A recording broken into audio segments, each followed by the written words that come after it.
Hey there. I'm excited to announce this to you today. This is what you've been waiting for in your spiritual quest. This is something I've wanted to do for a long time, and I'm finally ready to announce it that it's ready to go. It's the Grief to Growth Community Circle. Now, this is a sanctuary where like-minded souls are united in their journey through grief and towards personal transformation. It's more than just a place. It's a beginning. It's a commitment to growth and understanding. Here you're finding not just a community, but you're entering a circle of trust and depth. You're going to engage with interactive coursework. You'll dive into exclusive podcast episodes and partake in discussions that illuminate the path from mourning to empowerment. This is a realm where every question is honored and every individual's journey is validated. To be part of this exclusive circle, visit us at grieftogrowth.com/community or look for the chat icon at the bottom of every page on the main website. Remember that entry is a privilege because I want to ensure that every member is as dedicated and genuine as you are. You must apply to join, but the journey within is worth every step. So go ahead and join us today. Check it out, grieftogrowth.com/community, and I look forward to seeing you there. Hi there. Welcome to the Grief to Growth podcast.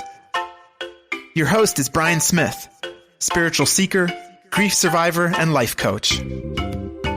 Brian believes that the worst tragedies of life provide the greatest opportunity for growth. Brian says he was planted, not buried, and he's here to help you grow where you've been planted. In each episode, Brian and his guests will share what has helped them to survive and thrive. His sincere hope is that this episode helps you today. And now, a brief word from our sponsor. When I decided I was going to do a podcast, I knew there were more moving parts than most people expect. How do you record a podcast? Where do you host it? How much will it cost? Do I need special software? How do I distribute it? All these questions were in my mind. I was all set to go with another podcast hosting company. Then I heard about Anchor. I believe that Anchor is the easiest way to make a podcast. Anchor gives you everything you need in one place. You can use it right from your phone or from your computer. Anchor is not only free, you can even make money from your podcast with no minimum listenership. Anchor's creation tools allow you to record and edit your podcast so it sounds great. They'll even distribute your podcast for you so it can be heard everywhere: Spotify, Apple Podcasts, Google Podcasts, and many more. So download the Anchor app or go to anchor.fm to get started. That's Anchor, ANCHOR.FM as in FM radio. And now, back to our episode. Today's episode is the weekly global gathering of AREI, the Afterlife Research and Education Institute. The topic of the meeting was, does suffering lead to growth? And I was honored that Wendy and Victor Zammit chose my book, Grief to Growth, for me to present to the meeting for this week. So it's a conversation. I do start off with an introduction, but there's also a conversation of back and forth on how suffering and growth kind of go together. So I hope you enjoy it, and I was thrilled to be asked to work with Wendy and Victor. I start off with a little story at the beginning. You can see why I was so thrilled.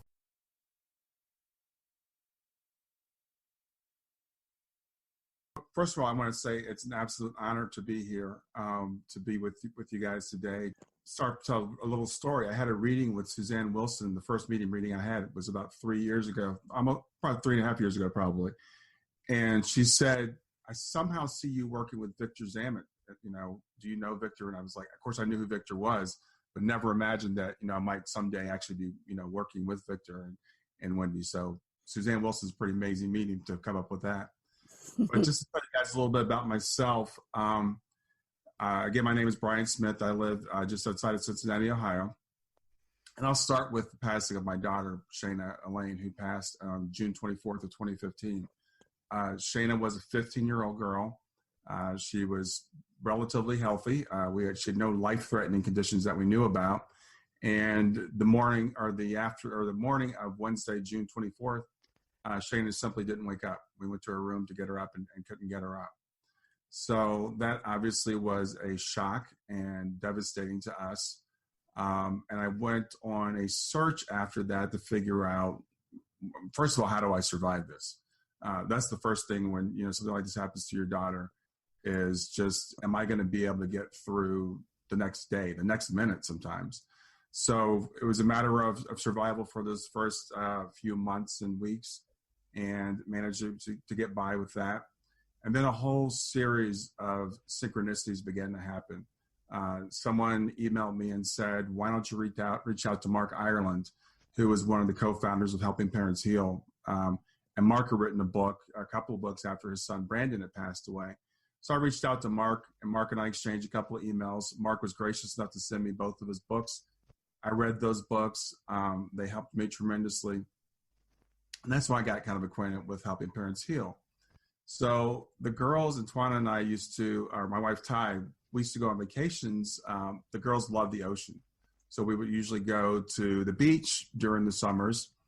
And Kayla, my older daughter, who was 19 at the time, or 18 at the time that Shana passed, said, for our next vacation, instead of going to the beach, let's do something different, because I don't, just going to the beach without Shana doesn't seem right. Let's do the exact opposite. Let's go to the desert. So she wanted to go to the desert. So my wife, who arranges all the trips, arranged a trip to Phoenix, Arizona. So we go to Phoenix, and as I'm making arrangements to go to Phoenix, I realized that Elizabeth Boisson, who is the other co-founder of Helping Parents Heal, lives in Phoenix. So we were there. We met with Elizabeth. She introduced us to a couple other people in Helping Parents Heal, and we decided we wanted to become part of that organization. So Ty and I, this was, I guess, about a year after Shana passed, almost a year, decided to start a chapter of Helping Parents Heal here in Southwest Ohio. So we did that. We started the chapter here, and that went kind of okay for about a year or so. And then we met some other people through Suzanne Giesman. We met Tracy Susi, who's one of the leaders of the online group, and Beth West. And Tracy had the idea, let's start the Helping Parents Heal online group. So we started that up, and that's grown to about 5,000 parents, I believe, as of right now. And that's been going for about 3 years, I guess. So we run the online group. The Cincinnati group, actually, we don't meet face-to-face anymore because I spend so much time with the online group. So I've been working with Helping Parents Heal for the last 3 years or so. And through that, I have met literally hundreds, if not thousands, of parents who are going through the same thing that Ty and I are going through. And being a caring listener for Helping Parents Heal, running the online group, we have basically usually, I guess, bi-weekly, or we have meetings a couple times a month. So in our meetings, we'll have people on that are healers, people who are mediums, people that have had near-death experiences, people who are afterlife experts. We've had Barbara on, Barbara Reed, to do Akashic Records. We have all kinds of experts in this field come through, and I have the honor and the privilege of being able to interview those people on behalf of Helping Parents Heal. So through this, and through all the reading I've done in the last 4 years, and I work with also Dr. Gary Schwartz from the Soul Phone Project. So through all of this, I've gained quite a bit of experience in this field of grief. So not only having gone through it personally, but also through studies. Also co-taught a course with Terry Daniel, who just wrote a book, Grief and God, and about how toxic theology can compound your grief. So Terry and I have taught courses together. So after all this, I decided maybe I'll try to take this and put it into something that can be of service to someone. And I decided to write the book. Early on in my grief journey, I started listening to podcasts. And one of the first podcasts I listened to was by Sandra Champlain, We Don't Die Radio, or We Don't Die. And Sandra had an audio, it was about an hour-long audio that you could download and listen to. And I remember downloading that audio and listening to it, and it explained, what grief is, what you expect in grief, physically and emotionally. And it was so helpful to me at that time. And those early days, you can't really read. If you try to read something, you're just in a fog. So having the audio was very helpful to me.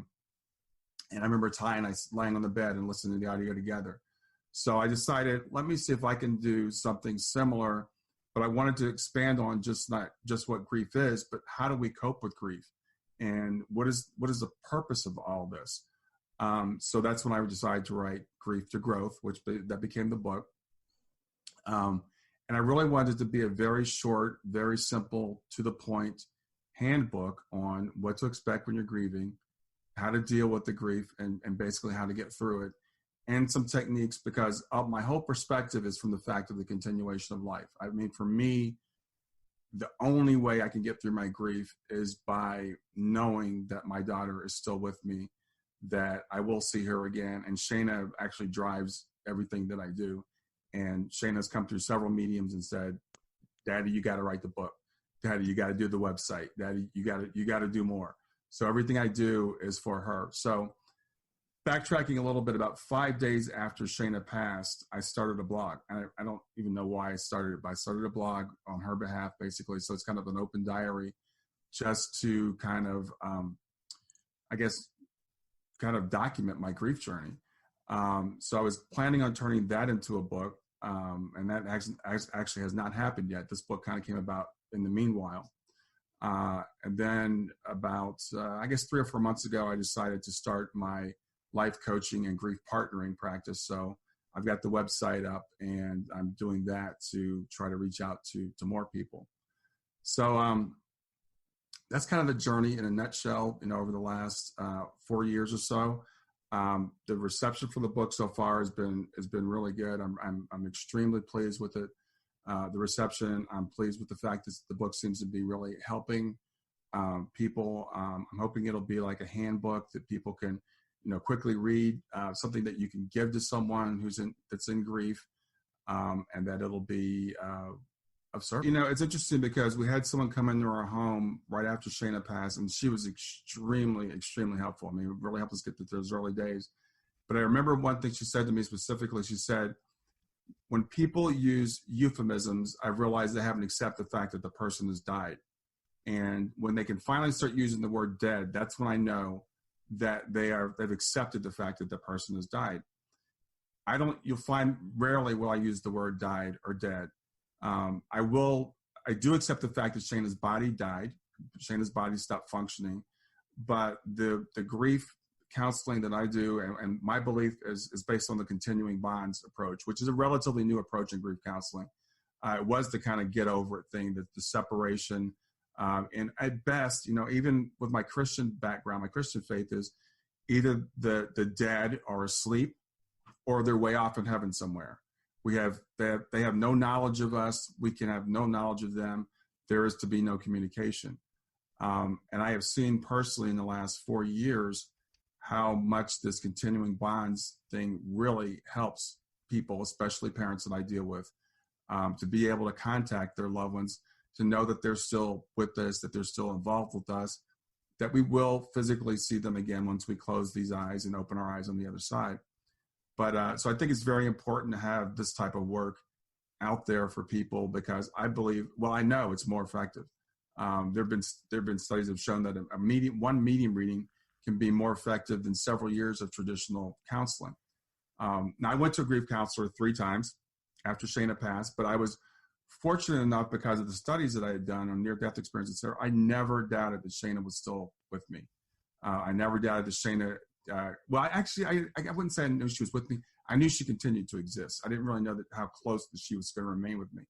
But I remember going to this grief counselor, and I went to see him a couple of times, and after the 3rd time, I'm like, I don't think I need to come back anymore. And he said, I don't think you do either, because I was actually kind of just telling him what I already believed, and that is what's gotten me through. So like I said, that's what I wanted the book to be able to do, was to tell people, what things actually lead to growth. And it's the number 2. I can hold up a copy of here. It's not going to show up against my green screen, but it's Grief to Growth. The subtitle is Planted, Not Buried.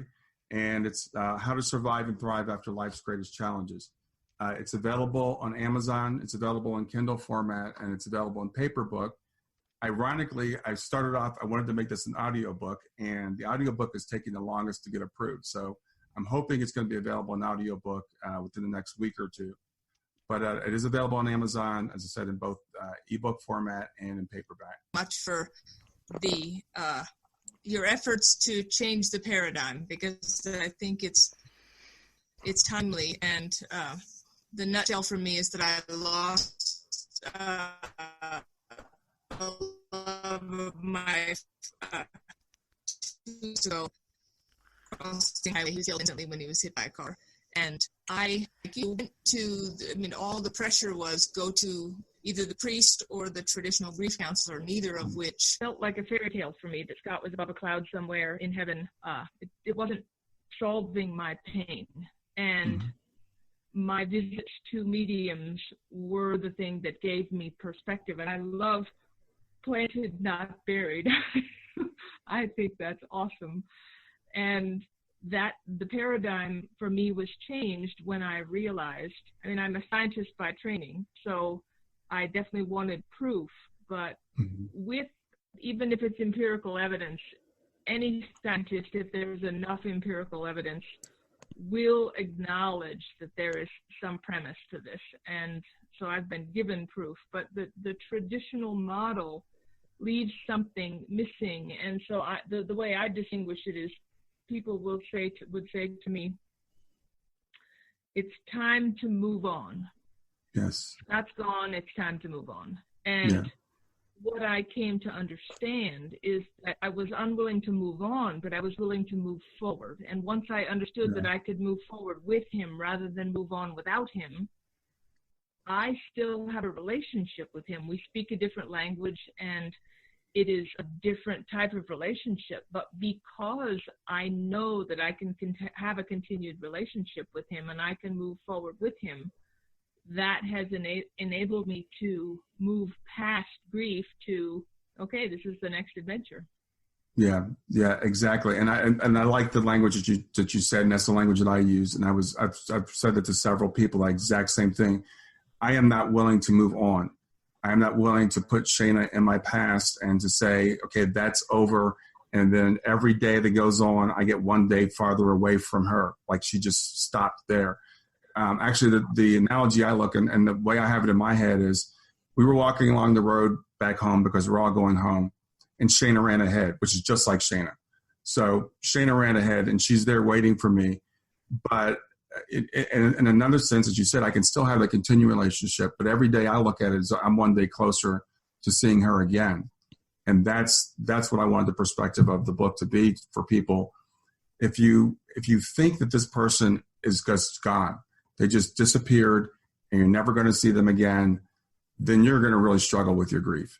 And I don't know how to deal with that. I don't know how people ever get over that. And it's like the Bible says, we mourn, but we don't mourn like those who have no hope. So the hope that we have, and this is not a faith thing either, by the way. I am a chemical engineer, so my background is science. I work with Dr. Gary Schwartz in the Soul From project. So Gary's done studies on medium. I've studied mediumship, and I've studied people who've studied mediums. Julie Beischel, the work that she's done. So it's not all just based on hope or wishful thinking. And the work that Wendy and Victor do, we don't have to just hope. We can know. And I tell people when they say, Brian, I really wish I could believe what you're saying is true. I'm like, just give it some time. Just look at the evidence. And someday I want to put out a book, or at least a resource guide with, the tons and tons of evidence that's out there that people aren't aware of. They think, oh, it's either I have to have my faith. I have to just read the Bible. And I won't mention any names, but I know people who've been lifelong Christians who've read the Bible, and it's fine until a child dies. And then they're questioning, what does this really mean? Can I really believe this? Why would God let this happen to me? I was a good person. Am I being punished? All those things which come from a perspective that death is the worst thing that can possibly happen. And we all here know that it's not. That death isn't the worst thing that can possibly happen. It's a temporary, partial separation. And what I say to people is that the purpose and the thing in the book is, one of the purposes of coming to this planet is to have hardships. I mean, it's not a mistake. It's not a flaw. It's built into the design that we're going to have hardships when we come here. And our thing is we set it up, I believe. I think Shana probably talked me into this. And we came here and said, okay, let's see what happens when this happens. How is it going to help me to grow? How am I going to help other people? So looking at it from that perspective, we can flip this thing around and say, yeah, it sucks. I mean, and I don't sugarcoat that. It's the worst thing that can happen to somebody. But what can I do now that it's happened? And how can I use this, like I said, to grow myself and help other people? That approach to grief counseling is a Freudian approach where it suggests that you need to give up on everything, get on with your life and forget about them and take their room and convert it into a study and throw all of their things away. Yep. And that is being replaced by continuing bonds focus now. But when I approached the largest group of bereavement counselors in the United States, and I wanted to have them let me speak about this at one of their conferences, they said, no, we wouldn't do that because you're giving people false hope. And of course, they're assuming that there's nothing to this. So we run up against a blank wall with the bereavement counselors today. But I want to put in a plug for Rochelle Wrights, who is a Washington State licensed counselor, and she uses a method that she developed called repair and reattachment grief therapy. And what she does is she has the clients undergo a procedure called EMDR, which is eye movement desensitization of reprocessing. And the clients then have 98% of them will have a connection with their loved ones while sitting in the psychotherapist's office. 98% of them. And they're just unbelievable. And they come out of their session with the EMDR psychotherapist, and the rating of their discontent or their disturbance at the beginning before they started the therapy is at a 10 or a 10 plus. And at the end of it, then it's down to a 0, 1, or 2. Mm-hmm. So I do want to say that there are grief counselors who are focusing upon this continuing bond about making a communication with the loved ones. And that's what's coming in the future. That's going to grow, and we're going to see much more of that in counseling. And it will be accepted by the grief counselors eventually. They can't help it. It works. Yeah, well, the thing is, I was say a couple of things. That one is when they say you're giving people false hope, their approach is not working. And the thing about grief counseling is interesting because of all the mental health disciplines. Grief counseling has actually the least amount of effectiveness. Now, I think it's because most people, frankly, don't need grief counseling. Most people, if your 90-year-old grandmother passes away in her sleep, you're probably going to kind of get over it on your own. Your parents die when they're older. You're probably going to get on your own. It's the complicated grief that where people are going to need a counselor. So that's one thing to look at it. But to say it's false hope, I mean, first of all, what's the worst thing that can happen if you get better believing that your loved one goes on? Secondly, people want to talk about the scientific approach. The scientific approach would be to examine the evidence. And the people that say that, you're giving people, there's so much evidence out there. There's a crazy amount of evidence. So I say to people, again, I challenge them when they say, why do you believe this? I'll be happy to tell you why I believe it. How much time do you have? Let me tell you the books that I've read and the people that I've talked to and the studies that have been done. So I'm very adamant about, saying to people, this is a method that works for me. You can accept it or not. And my method is based on the assumption that we are spiritual beings here having a human experience. If you don't accept that, then, this is not going to work for you. Mm-hmm. Yep. Yeah. Thank you, Brian. What you've said is wonderful. And I applaud your efforts to get this message out to people. Thank you. Thank you. Stay with us. We'll be right back. Hey there, something I want to tell you about today. My podcast platform, Buzzsprout, has recently made it easier for me to allow you to support me financially. Go to www.grieftogrowth.com/subscribe. That's grief2growth.com/subscribe. And once you're there, you can sign up to support me financially. Now, you can do it for as little as $3 a month or, of course, as much as you'd like. If you do that, you'll get access to bonus episodes, and you'll see those in the regular feed. They'll have a lock on them. But when you become a subscriber, you'll actually get access to your own private feed, and you'll be able to listen to the regular podcast along with the bonus podcast for the subscribers. I want to thank you for listening. I want to thank you for sharing the podcast. And I want to thank those of you who support me financially. Have a great day, and on to the episode. Of course, I agree 100% with Brian. And I thank you for everything you do, Brian, and for the community building that you've done. It's tremendous. And I know from the readings that I do, excuse me, that the first step is, as you said, to recognize that the body has died, but the soul lives on, that there is in another dimension still everything you loved and everything you knew of the person who's gone, so to speak. This people can pretty readily accept after a while, but then they go to the point of, well, I'm so happy that my loved one is enjoying this wonderful life beyond the earth life. And now I want to go and be with them. Yeah. So I'm going to count off every day. It doesn't mean anything to me to be on earth anymore. I'm doing a countdown to when I can start my journey to this next dimension. And so we're looking at possibly poor health and maybe even a desire for suicide. And so, of course, as you know, the next step is to get going what you just mentioned, which is the idea that there's more, so much more to the relationship you have with the person you love, that they're going to help you to carry on the work on the earth that you're doing, which you can only do here. You can't do it in the next dimension. And they're going to be encouraging and helping you if you allow it, so that you're working together. And I had someone from, excuse me, from the group, from our group Helping Parents Heal, contact me a couple days ago, and they were making this point that they just can't stand anymore to think of their child being there and they're here, and they just don't want to have any part of talking to other people. And I said, well, what if you could envision that your child is right there with you, right here with you? Would you want to talk to people then? And they say, because they had a reading with me in the past, they said, oh, I forgot about that working together thing. So that's what I wanted to say. Thank you, Brian. Yeah, Barbara, the thing is, I'm very frank. I think I discussed it in the book, and I discussed it with other parents. I met with the parent on Thursday.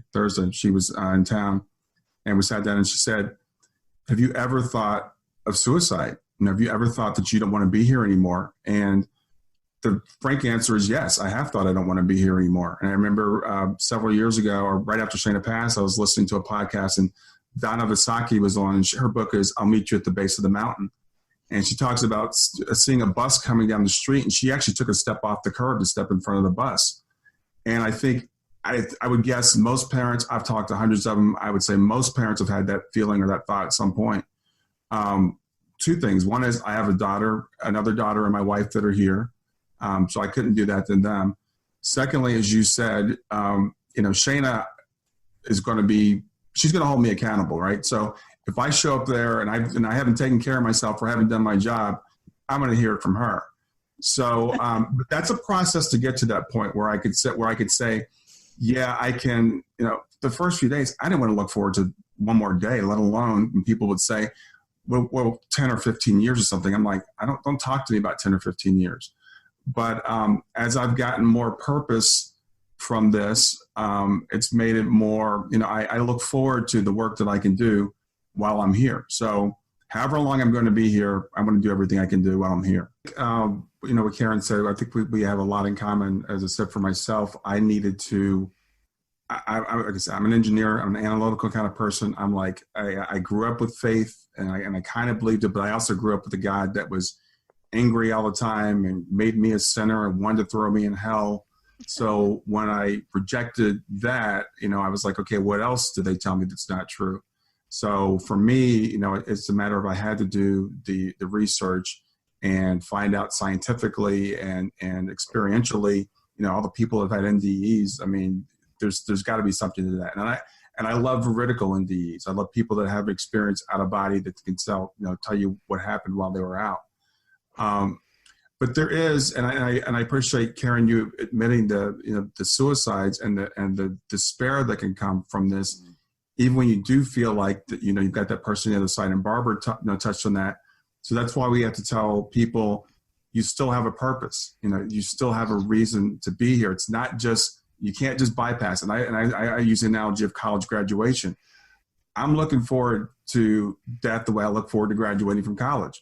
But I got to finish my classes before I can do that. You can't just graduate now. So I've got things, if I'm here now, I'm here for a reason. And I have a higher purpose to serve. My own soul, my own higher self wants me here. I'm here to serve other people. I'm here to continue the mission that, that Shana and Kayla and Twana and I started. So that's what keeps me here. And I think you have to tell people, in your grief, try to find purpose. And one of the best ways to find purpose is to serve other people. So if you find a way to do that, it makes the rest of this life, okay, and actually can be good again. And I never, ever thought I would say that, a few days after Shane had passed. I was like, this is it. My life is over. I wasn't planning on, I'm the oldest in my family of four. I'm older than my wife, and men generally go first. So I'm like, I had it all planned out. I was going to go first. I wasn't going to deal with any of them going. And I would say that, you don't know that. I'm like, yeah, I am going first. I know I'm going first. And I was wrong. Brian, thank you so much for your talk. It's very inspiring, and your book and all of the things that you're pointing out for us. I'd like to ask you, if you will, speak to the process of grief as it relates to one's belief or acceptance of the difference between spirituality and toxic religions, and or including how one views or values the self in choices and decisions and new beliefs that we make about death or about the termination of our lives on this side. Could you help us, could you speak to that with us? Sure. Terry and I just did a talk, Terry Daniel and I did a talk a week ago about toxic theology. I believe you were on it, Pat. The thing, and I had some pushback from someone that said, not all religion is bad. And not all religion is bad. A religion is good, and most religions have a lot of good to them. Theology becomes toxic when theology makes you feel like you're out of control, feel like you're a bad person, feel like you actually have no hope. If your theology tells you that your son is in hell because he committed suicide, or if your theology tells you that your daughter is in hell because she was gay, that's not empowering you. So for people like that, that's why Terry wrote her book, and that's what I try to help people with. If that's your theology, then you don't have to accept that. For me, I was raised Christian. I know the Bible backward and forward. My grandfather was a pastor. His two parents were pastors. So I still quote the Bible a lot. I still have a lot of respect for the Bible, but I read it completely differently than I was taught to read it. And I know how much it's been abused and misused and misquoted to further a political and an agenda that keeps people, oppressed. So my faith today is actually stronger than it's ever been. But I've been through many dark nights of the soul. I've been through many times where I'm like, okay, I just found out that's not true. I just found out the earth isn't 6,000 years old. Or I found out that, there isn't an eternal hell, that stuff like that. But my faith is based on the fact that we are spiritual beings having a human experience. Science is coming around to talk about how consciousness is primary and consciousness precedes the material. So for me, it's a new kind of faith, if you will, but it's not really a faith because it's based on evidence. So what I say to people is like, even if someone says, I don't believe in God. I'm like, fine, because you tell me the God you don't believe in, I probably don't believe in my God either. There isn't a big man in the sky who's watching over us. And it's actually, I think, even more empowering because I'm starting to believe more in soul planning, that we had a hand in planning this. And people will say, well, why? Why would I plan this? And then you have to talk to them about, well, because we grow through pain. That's the way human beings are. Unless something hurts us, we never change it. We will continue to do the same thing until we come into discomfort. That's fine. That's a good way to operate. But sometimes something needs to wake us up. And if someone says, well, not death though, death is the ultimate end. Excuse me. How is that going to wake me up? Well, it's only tragic if you look at it from within the human perspective. If you look at it from a higher perspective, it says that that person that transitioned is still fine, actually better than ever. They're still with you. You're going to see them again. Then it puts the whole thing in perspective and you can start to make some sense of it. Shane and I love to play video games. And this is something that always comes to my mind. We used to play this game called Mario Brothers. And in Mario Brothers, you get all these lives. And so Shana would always have like tons of lives because she was such a good player. So when her character would die, she would just regenerate. It's like not a big deal when your character dies in a video game. That's kind of what it's like with us. We have so many lives. We can't even imagine how many lives that we have lived and will live. So from that higher perspective, if we plan in something like an early death, it's like, it's not that big of a deal. We know we're going to reset anyway. So it's a hard thing to accept at first, but it does require a shift in perspective to get there. Stay with us. We'll be right back. Hi there, I'm really excited to tell you about my latest ebook. It's 4 lessons that you can learn from the near-death experience without going through all the trouble of dying to learn them. I've been studying NDEs for several years now. I am completely convinced that not only are they 100% real, but that there's some very universal wisdom that we can get from the near-death experience.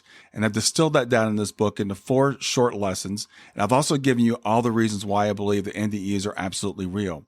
So go to www.grieftogrowth.com/NDE lessons to pick it up for free. www.growth.com/NDE lessons. I hope you enjoy it. When in actual fact, we've got 150 odd years of very solid evidence of life after death. Yeah, it's interesting because science has been tremendously successful in giving us iPhones and computers and the internet and all that stuff. But science can't answer the why questions. Why are we here? It's just not equipped to do that. And science is simply a technique, a way of examining things. Yep. But we've become so enamored with science, we've turned it into a religion. And we've said anything that's not can be proven in a lab through a repeatable experiment doesn't matter. So, for example, near-death experiences, it's like millions or billions probably at this point, people have had these experiences. And you have people that will discount them saying, well, that's not science. Well, if you told me that something happened to you, I would believe you. And that is a certain type of evidence, especially when millions of people report very similar things. And as I said, I'm very interested in veridical NDEs where, like my friend Penny, who was dead in the hospital, sees her sister in her car driving to the airport and can tell you what she had on. It was like, Penny said, why is she wearing those clothes? So there's things like that. And people, you can't explain that through traditional techniques. And people say, well, someone was in an operating room and they can explain what the surgeon said while they were clinically dead. Well, if your brain's not functioning, you shouldn't be able to hear, let alone remember. Mm-hmm. So there is just so much evidence. And there's people that I think just basically in denial, and they call themselves scientific, but they're really not being scientific. Yeah. Science would examine the evidence and come to the most likely conclusion. And there's just so much. Okay. Thank you. I just wanted to really thank you, Brian, for the book that you have written and what you do with helping parents heal. About 18 months into my journey, having lost, my son passed in 2018. And I had a wonderful grief counselor. He was in his 80s, and he was very open to communication with spirit. He was very open to that. And unfortunately, he passed at my 4-month mark. And so I tried different things, grief groups, and something led me to helping parents heal. And so I just wanted to thank you, Brian, for what you do. And I can see where your book is so beautifully written and simply stated that it would help anybody. It would have been so tremendously helpful early in my grief. And I can see where it'll help a lot of people in early grief. So well, thank you. And I always talk about helping parents heal. I mean, I was talking to Elizabeth Blasana a few days ago. I interviewed her for my podcast, and I was telling her she's literally saved thousands of lives with this organization. I mean, and I'm not prone to exaggeration, but I mean that literally. So many people have found Helping Parents Heal, and it's been such a great resource. It's helped me tremendously. So I'm really glad to be able to give back to other parents. And, when I was early in my journey and I would look at someone like someone who was farther out, someone who was 8 or 10 years down the road, and Helping Parents Heal, it gave me hope. And I went to some traditional groups. I remember I went to one time, and there was a woman there. Her daughter had passed 10 years earlier. She was just as angry, just as disappointed, just as hopeless as she was the day her daughter passed. And my wife and I walked out of there and we said, we don't want to be that person. If I have to be here for another 10 or 15 years, I don't want to live that way. So it's an effort. And that's what in the book I try to say to people, make a plan, do these things. I encourage meditation, exercise, serving, studying, music, getting out in nature, whatever it is that works for you to help you to heal, but don't just wallow in it, and to get the hope that's going to allow you to move forward and make your kid proud, because our kids, they're watching us. Right. So, yeah, I experienced the same thing with the group. I thought some people were 15, 20 years out, and I thought, do I have to be like that for the rest of my life? Yeah. I thought, I can't do that. I'd rather not be here.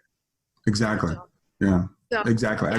I thought the exact same thing. So, the thing is, I believe that Spirit gives us what we need. So for me, the fact that I found Helping Parents Heal was pretty much of a miracle. I touched on earlier how I met Mark and how I met Elizabeth, and then I met so many people that brought me into the group, and that path was like it was just laid out for me. It wasn't through my own efforts. It was crazy how things happen. That's how it works. Thank you. I have been struggling with the soul planning. Prior to my daughter and my grandson's passing, I always thought that every experience in life was a learning experience. There was something for us to learn, some way for us to grow from that. But honestly, I'm still struggling with what in the world is it that I was supposed to learn from this experience, other than the fact that I could survive this horrible pain. What have other people, what conclusion have you come to? What is the lesson for you? Well, the first thing I say to people about soul planning is you don't have to accept it. So if it doesn't bring you peace and it doesn't bring you comfort, and I know a lot of times in our community, we talk about it as if it's just a known fact. So I would just say, first of all, if it's not bringing you peace and comfort, then just let it go. If it doesn't make you feel empowered, then I would say maybe come back to it later. But whether you believe in soul planning or you just believe that stuff just happens, we can take whatever happens and try to make the best of it. So, and I don't know that there is a one definite answer, like Shayna passed at the age of 15, so I would do this. We all have kind of individual soul plans, but we also all have a basic soul plan, which is to experience life while we're here and to love and to serve others. So I think we all have that basic mission. So, when we say, okay, why did she pass? Why did she pass that way? Why did she pass that way at that time? I don't know if those are answers that we're going to have while we're on the side. But what I would say to anybody is, I said, regardless of what you believe in soul planning or just accidents, we have what we have. We have the hand we've been dealt. So how do we make the best out of the hand we've been dealt? How do we take that and, if life gives you lemons, make a lemonade, that kind of a thing. As you said, Cindy, it could be just the fact that you're resilient enough to survive this. I tell any parent who's still breathing after their child died, you're a warrior. The fact that you're still here and you're still breathing, that's an accomplishment. And I've counseled people that are like, I was talking to someone, and she said, I'm not doing enough. And I said, what do you mean? She said, well, I want to have a spiritual business. I'm like, well, you have a job and you're providing for your other two daughters who are younger and need you right now. They're both very, active because they're like 11 and 13. I'm like, so don't feel like you have to do more. What we call the small things sometimes, that's our purpose. It might just be, and not just be, your purpose might be serving your grandchildren. Your purpose might be serving your husband or your neighbors. So that we don't all have to, have some, what we call a grandiose plan. And we find out when people have near-death experiences, by the way, when they're doing the life reviews, a lot of times the things that they think are small are actually the bigger things on the other side. Smiling at a stranger, you don't know how that might impact somebody.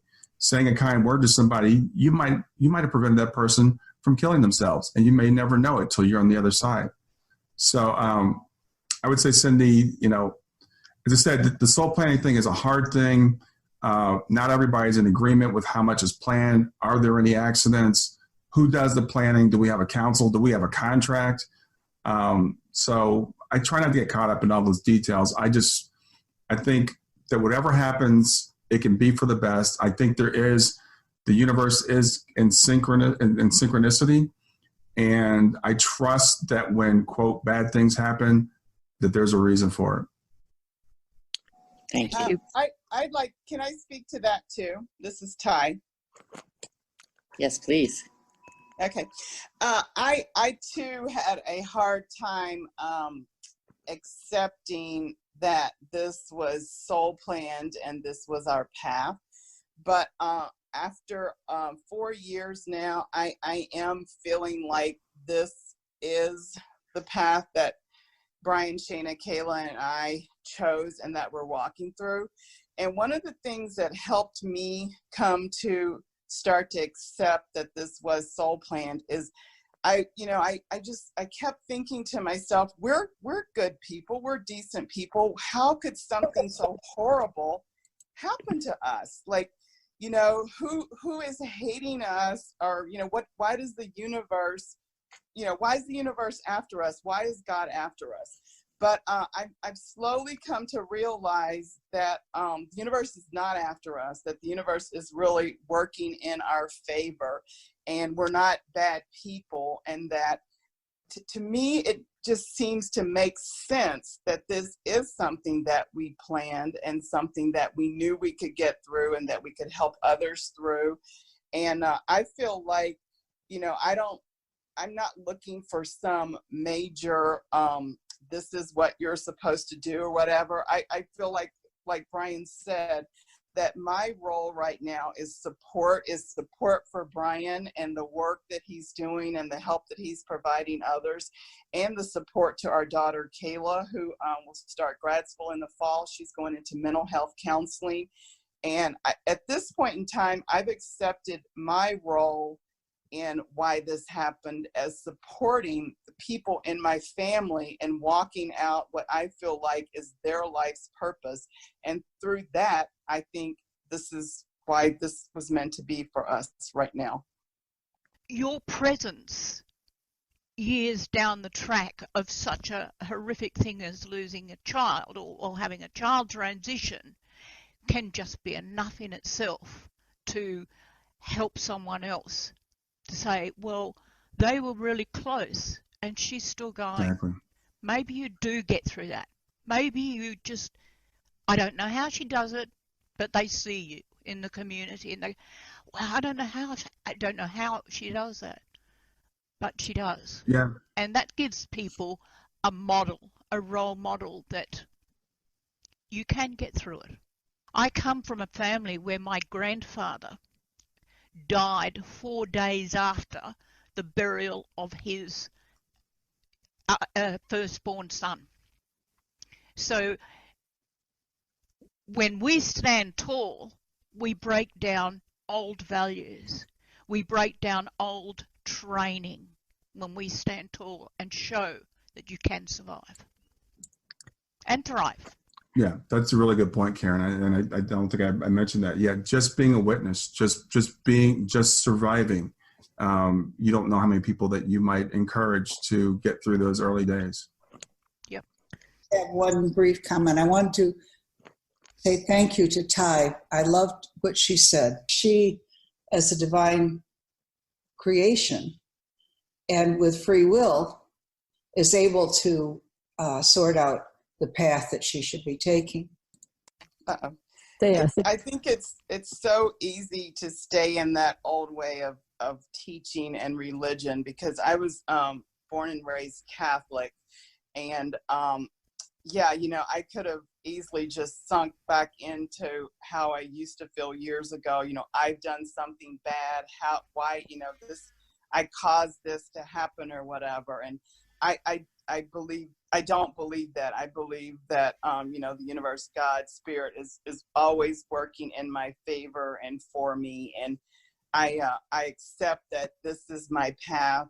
This is our journey. And, I'm just trying to get through. And as someone said earlier, just getting through is, that's a lot. And I think that that helps me to see other people that have gotten through and that are farther down the road. And I'm hoping that our journey and the way we're walking through will help someone else too. Ty, would you like to speak to the concept of the shining light parent, which I just love? Oh, yes, I love that too. One of our favorites, Susanne Wilson, I think, kind of coined that term for us, shining light parent. And, I didn't start out as a shining light parent, but I think it takes time. And I think the Helping Parents Heal group has just been tremendous for us. And I think being with that group and around the like-minded people, I think that's totally turned us into a shining light parent. And we feel like our kids are shining the light, helping us to get through this. And then in turn, we feel like we're becoming, and we are shining light parents. And, our goal is just to have more and more shining light parents out there, because this has happened to so many families, and it's of course going to continue to happen to families. And it's an honor to be able to shine the light for other people as we're walking through this.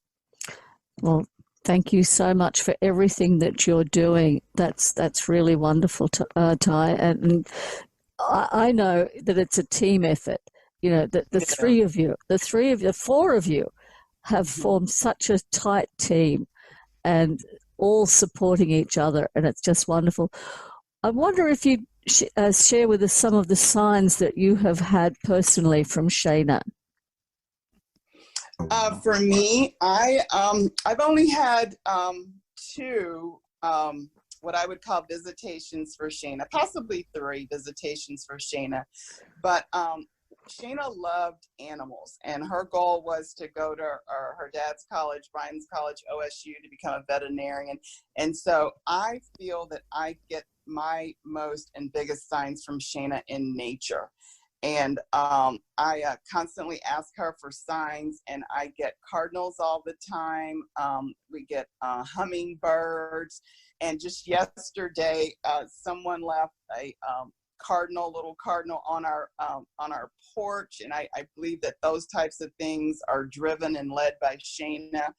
I'm trying to think of some of the other ones. We get so many signs. For instance, Brian and I were out last night with some friends, and their daughter was one of Shana's friends. There's a group, they call themselves the Shana Six, and they were friends of Shana's, and these girls have just been amazing. And one of the girls got a call from a kid yesterday. 4 years ago, he was going to New Zealand on a trip, and Shana collects snow globes. And she had asked the young man to bring her back a snow globe. And by the time he got back from the trip, Shana had passed. And so he called yesterday and, wants to make a connection with us to give us the snow globe. I think that's a sign. I mean, to me, that's a sign that the kid could have easily thrown the snow globe away, or not even purchased the snow globe, even though she asked for one. And I find so many little things like that I know and believe that they're Shana driven. So I have a whole bunch of little things that have happened, and I feel her presence all the time. I never meditated or anything before Shana passed away, and this whole journey has sent me into a spiritual realm that I never even thought possible, never even explored. And I know she's right here with us. I know she is. Ty, that's beautiful.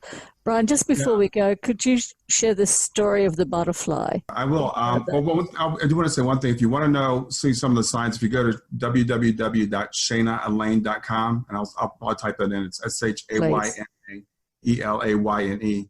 And just look at the category signs. I've outlined some of there. But that one, I mean, and, Ty touched on some of them. We've had so many. We'd be here all night. But, it was not too long after Shana passed. Kayla was home. She was out on the deck. And she called me. I was working in my office. She said, "Daddy, come out. There's a butterfly." So I went out. There's this butterfly and been flying around for a while. And I said, "Okay." She said, "Is it Shana?" I said, "Well, I think it's a sign from Shana. I don't think it's Shana."